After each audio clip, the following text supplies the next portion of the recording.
There were a couple wins against this woke craziness this week. The big win was that Claudine Gay is now the former president of Harvard. She has resigned from her post at Harvard after the anti-Semitism and plagiarism scandal. We've got some info here from Greg Price, who's another journalist I don't have to put air quotes around.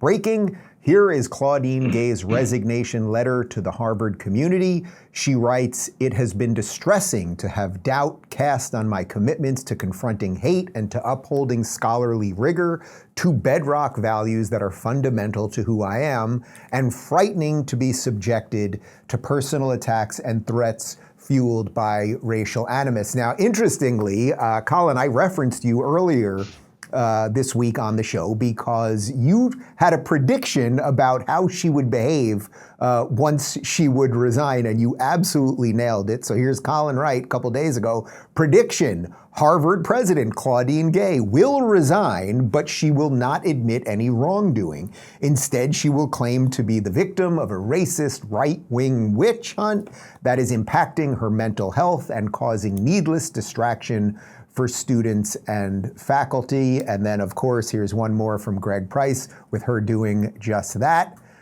Breaking, Claudine Gay just published an op-ed in New York Times where she decries attacks on education and expertise, says she fell into a well-laid trap before Congress, and says that the people who called for her firing trafficked in lies and stereotypes about black talent. So yes, she did exactly what you predicted, Colin. I suppose that that little man who tried not to move too much in the meme is not surprised by any of this?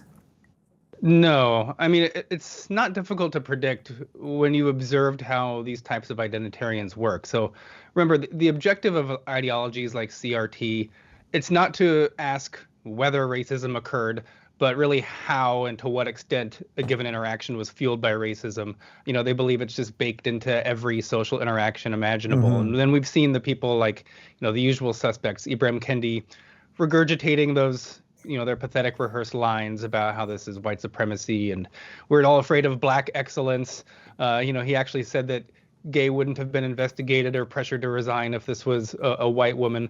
But, I'm coming from a science background. We actually have a near perfect natural experiment to look at that controlled for these relevant variables. Liz McGill at Penn was another female president, Ivy League university, facing backlash for identical remarks at the same congressional hearing. But unlike Gay, McGill was white and didn't have 50 charges of plagiarism against her. Right. She received no support and resigned almost immediately. So, I mean, these claims are just so easily debunked. It's completely at odds with reality. Right, and that's the irony, and I said that on Fox a couple days ago. To me, it was like the anti-Semitism thing. I actually think because she was a black woman, she would have got away with it. It was only because of 50-plus counts of plagiarism that finally they were like, all right, this is a bit much.